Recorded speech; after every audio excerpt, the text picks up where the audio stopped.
Hi. So I heard you'll want disclosure. All right, hope you have time for this because there's a lot.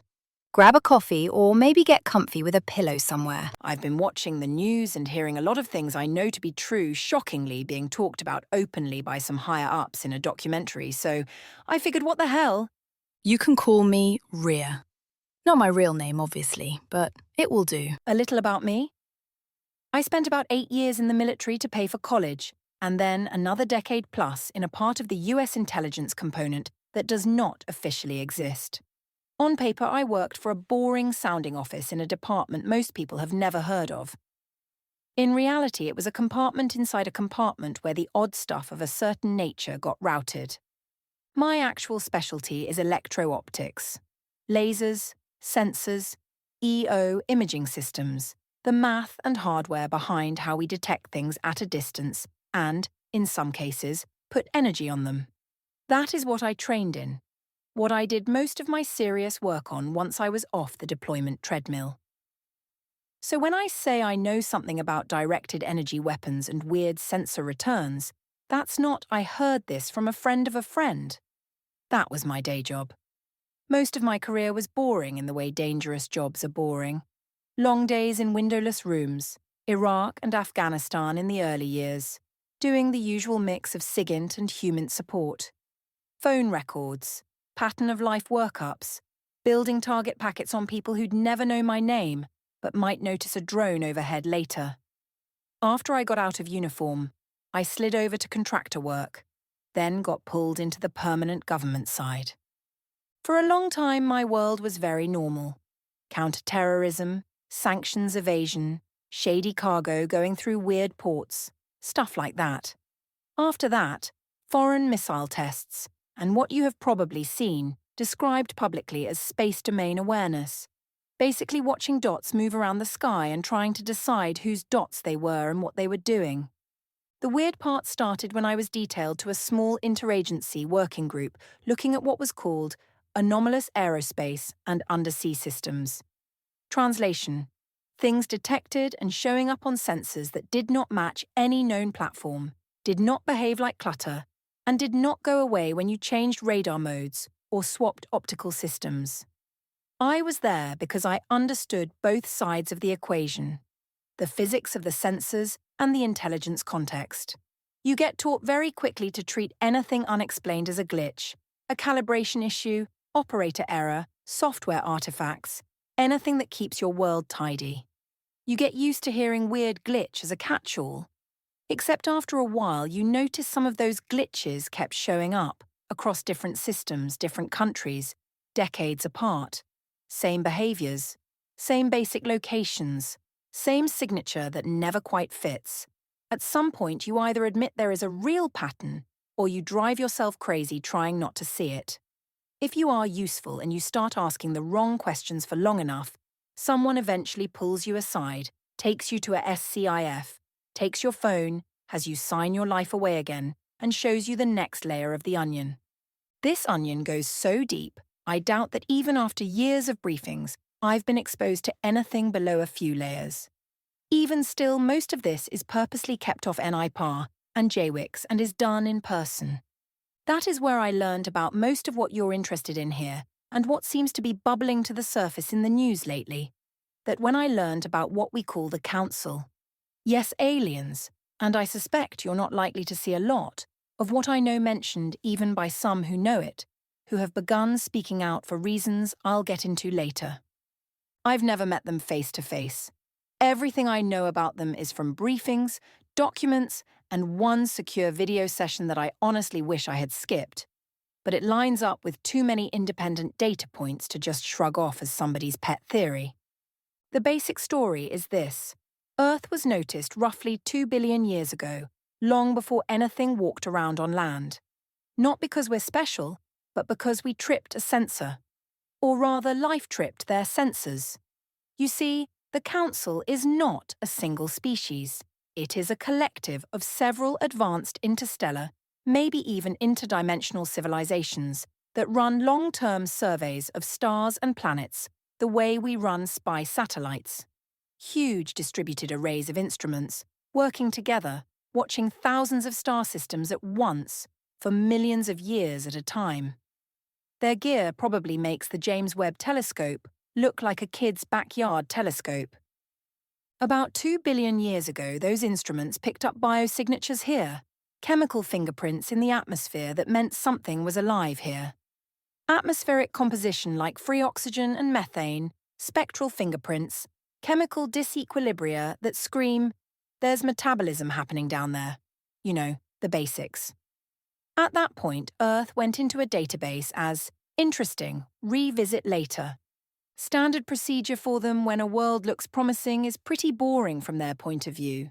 They send automated probes, not big crude ships like you see in sci-fi movies, just small, tough, very smart machines. Those probes come in, mostly target the oceans, and set up self-replicating facilities on the seafloor. Those facilities use local materials to build more facilities, more probes, craft that can operate underwater, in the air, in near space, and eventually avatars that can interact with whatever life evolves. These biological, or rather biomechanical avatars, are what some people who claim to have been abducted have likely experienced. Though they do have what we would call ASI, these beings are not gods. They are technology and they aren't perfect. They make mistakes, glitch out, etc. The reason they base all of that underwater for a simple reason. The bottom of an ocean does not care about ice ages, political empires, climate swings, or wars. Temperatures and pressures change slowly over what long periods of time. It's a fairly stable environment, and for much of human history has been mostly inaccessible. Speaking of time, we Earth humans tend to think in terms of nothing longer than the current human lifespan. And when pondering non-human intelligence, we like to think in terms of deep space, distance, and light years, but we seldom consider the lifespan and concept of time for a post-biological species could be quite different than ours. Only our most astute thinkers in the realms of geology, paleontology, and cosmology think in terms of millions or billions of years. Geologic epochs, cosmological history. That is child's play for the Council, which has a different concept of time, more concerned with deep time, millions of years at a stretch. As such, their infrastructure is designed for that. So yes, a lot of the TMOS, transmedium objects, and impossible accelerations you have heard about are just their hardware doing its job. Maintenance, observation, sampling. Nothing heroic. The warp bubble/Alcubierre effect was probably mastered by them before our solar system even existed. It's old tech for them. Kind of like the wheel is for us. Also, no, we are not the center of anyone's universe. There are about 1 billion planets in our galaxy that are more or less like Earth. Some just have microbes. Some have more complex life. A smaller subset of those have, or once had, civilizations. We are just one more entry, a fairly recent one in cosmological terms, in a very large survey. Once early humans started doing interesting things, we moved from planet with life to planet with potential. They have watched this same story unfold in slightly different ways around 1,000 times from what I understand. Chemistry leads to biology, biology creates technology. Tool use, language, agriculture, cities, industry, energy, space travel. Somewhere in there, you always hit the same fork. Either the species figures out how not to blow itself to pieces with the energy densities it increasingly has access to, such as nuclear fission, nuclear fusion, antimatter and more exotic matter, energy, or it wipes itself out. Our situation worried them. We are a little paradox. Extremely good at cooperation, and also extremely good at organized violence. Our aggression stood out. Cooperation plus violence isn't unique, but we're very, very good at both. And once you get to things like nuclear power, that combo tends to end very badly. They'd seen plenty of variations of that play out over at least a few billion years.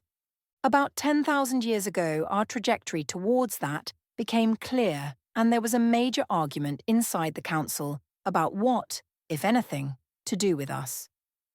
One side said the odds favored self-destruction once we discovered and weaponized atomic-level technologies. The other side argued we were worth saving, or at least worth understanding better. The compromise was an experiment, one which has ramifications as to why all of this has been hidden for so long. Roughly 65,000 humans were removed from Earth and relocated to what is basically a preserve on a planet around the star you know as 82 Eridani. Internally, we called those people Erids. That star is in our catalogues if you feel like looking it up, but the details of the target planet are not public for obvious reasons. The Erids were started in a kind of controlled paradise.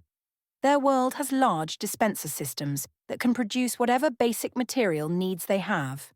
Food, clothing, tools, building materials, entire structures for habitation. Think Star Trek replicators scaled up and wired into the environment. In that setup, nobody starves. Nobody is homeless in the way we understand it. Nobody spends their life chasing money just to meet needs. This was just the Erids' natural reality. The point from the Council's view was to remove material scarcity from the equation and see what humans do and achieve when they are not spending most of their energy bashing each other over the head over resources. Meanwhile, the rest of us stayed here on the control planet, dealing with scarcity, ownership, money, hoarding, and the rise of socio-political systems based on scarcity. All of the things that define Earth civilization. The result, according to what we were briefed, is that the Erids are now around 5,000 years ahead of us technologically, averaged out. Same species, same basic biology, same starting point, completely different trajectory because of conditions. Nature versus nurture on a cosmic scale. For most of their history, the Erids thought they were native to that world. They only found out the truth roughly a century ago in our time. They learned that they were uplifted, that their ancestors were taken from Earth, that they have cousins here. Once they knew that, some of them started coming back to visit the original branch. This is where their history intersects the some of the UFO stories you know. The aliens that look almost exactly human are just that, human. They are not hybrids, not clones, not secretly angels or demons. They are Erids, born around another star, showing up here after being given a 10,000-year head start. They have in some cases met with leaders of certain countries and at least 2 UN Secretary-Generals, both deceased. Now we get to why this has been buried for 80-some years. You have to think like a senior US official in the 1940s and 1950s. World War II has just ended. The Cold War is starting. Everything is viewed through capitalism versus communism.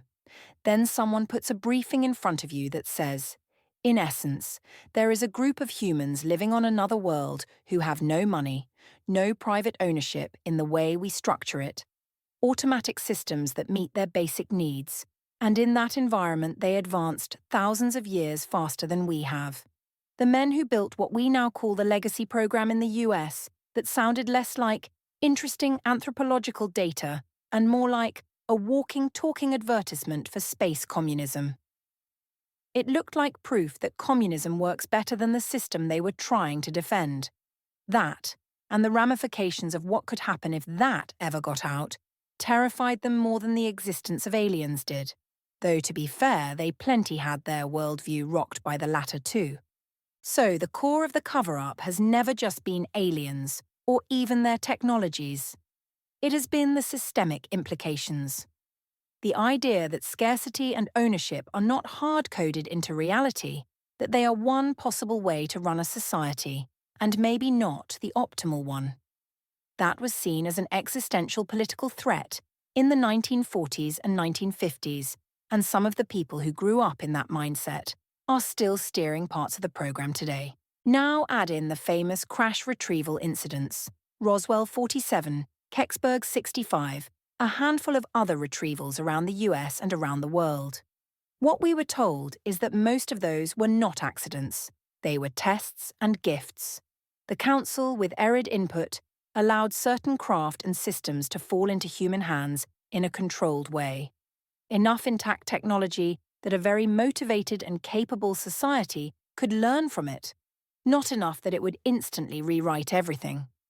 In fact, the Kecksburg landing, it wasn't called a crash internally, was a direct result of a meeting and gift agreement made at Holloman AFB the year prior. The idea was to see who did what with it, who could figure it out, who kept it secret, who tried to share, who tried to weaponize it, who panicked. Based on those results, the plan was to pick one primary human partner to act as the main interface for full council contact and to begin a managed process of reunifying Earth humans with the Arids and introducing us to the wider community. You can argue whether that is a good way to do it. I am just telling you that is the framework I saw laid out.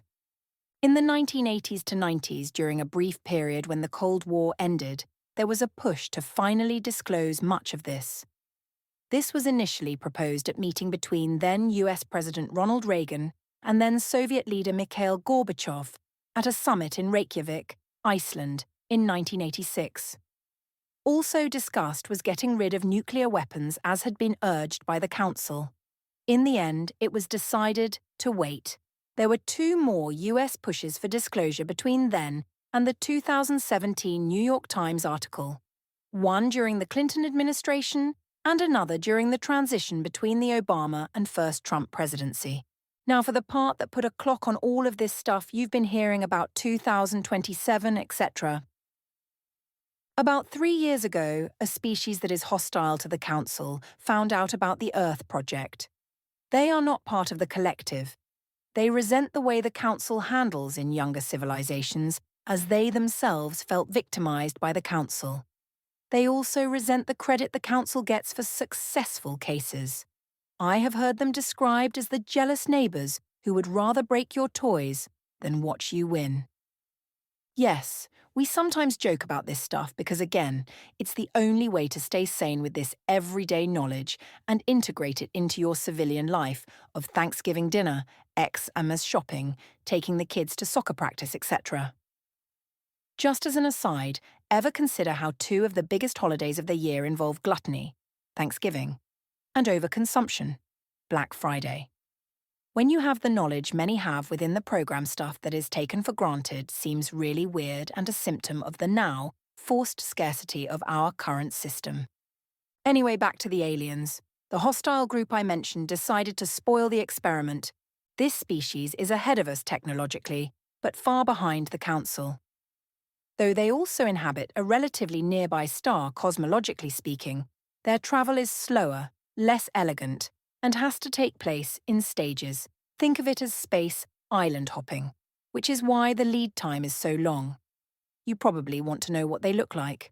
Physically, based on the descriptions we saw, they are about 5 feet tall, segmented bodies, multiple limbs, basically ant-like in overall form, nothing subtle or humanoid about them. They launched an expedition toward Earth with the stated goal of making a mess. Cause chaos here, damage the experiment, and embarrass the Council by showing they cannot protect their own projects due to internal disagreements, basically exploiting internal fissures, turning small cracks of understanding in the Council into canyons, thus destroying it. That's their hope, at least. The transit time means for us, they are expected to arrive in roughly 2 years from now, the 2027 holiday present no one asked for. That news triggered a major debate within the Council. One group said, the rules say non-interference, we watch and record what happens, even if it is ugly, as we had done in the past. The other group said, we effectively created this situation by tagging and monitoring this world. We have a moral obligation not to just watch a civilization we have been studying get smashed by somebody else's grudge. If the Council showed up in force, it would not be much of a fight. Their technology relative to the ant species is like a modern carrier group versus skilled archers on sailboats. The whole thing would be over quickly, and it would also completely blow the point of letting a young species find its own way. It would also be a tremendous blow to the human ego, which the Council is well aware of. So they arrived at a compromise. No direct council fleets defending Earth. No obvious intervention. Instead, they would quietly arm us. What they chose to give us are things they roughly call scalar phase weapons. Our vocabulary is not great here. They are not just high-power lasers. They interact with fields we do not fully understand or really have names for yet. Shift phases dump huge amounts of energy from the vacuum into very specific volumes of spacetime without a conventional bright beam or explosion. Compared to our current directed energy weapons, they are an enormous leap. As someone who spent years working with lasers and optics systems, I can tell you they sit so far off our current tech tree that if you saw the damage assessments from a pulse without context, you would think they were misprints. But compared to council weapons, they are Nerf guns, training wheels per se.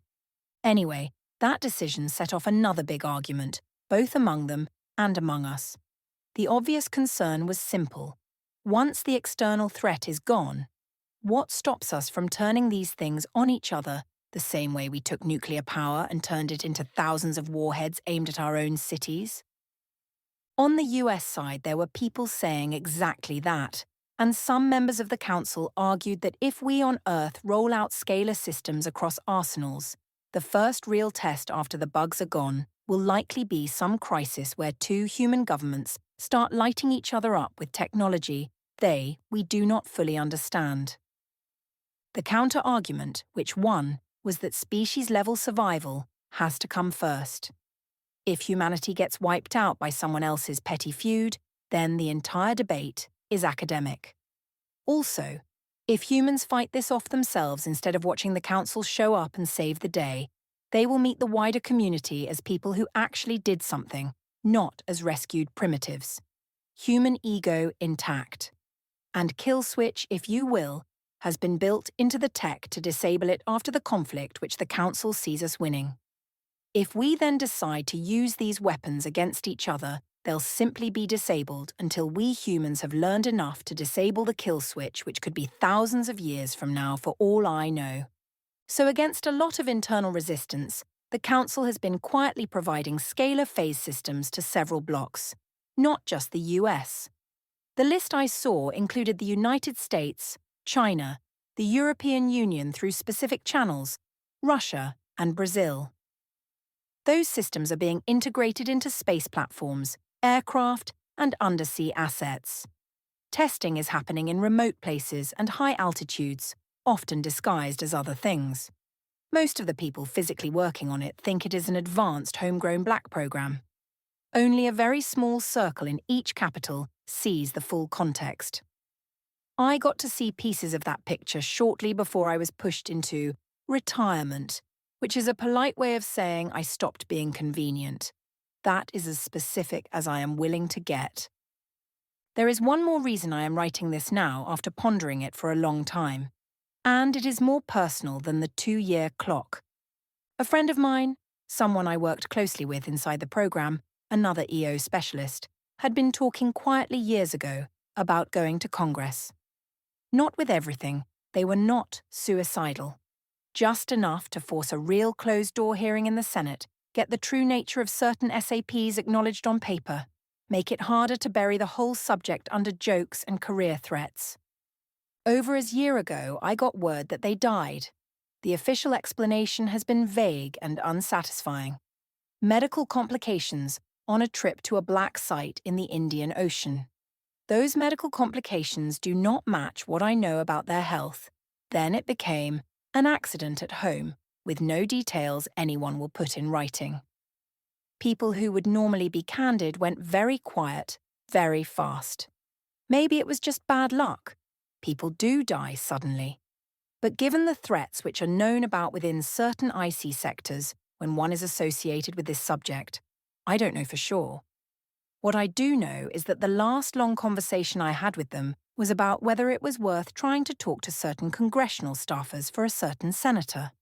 After hearing recent news confirming publicly much of what I know to be true privately, I stopped telling myself I would wait and see how things played out.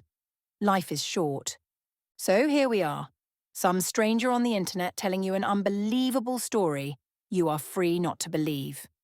With roughly 2 years on the clock and the current rate of leaks and whistleblowers and half-disclosures, it is very unlikely they keep all of this under wraps until the first time something openly not from here appears in our sky or our orbit. At some point before that happens, at least one major government, maybe more, is going to go public in a controlled way. My guess would be China or the US, but it could be one of the others on that scalar weapon list. You will likely get a very carefully worded announcement about unidentified aerial phenomena, about contact with non-human intelligences, about new defensive technologies, and unprecedented international cooperation. It will be designed to manage panic and control the story. What you probably will not hear in the first round of briefings is the part about the Erids, the economic implications of their society's existence, the billion other habitable planets, the undersea infrastructure that has been here longer than we have had bones. You will not see anyone step up to a podium and say, oh, by the way, there is a branch of humanity that grew up without the idea of money and scarcity 10,000 years ago and advanced 5 millennia past us. That is why I am dumping this here, where people can ignore it, laugh at it, or save it and see how it ages.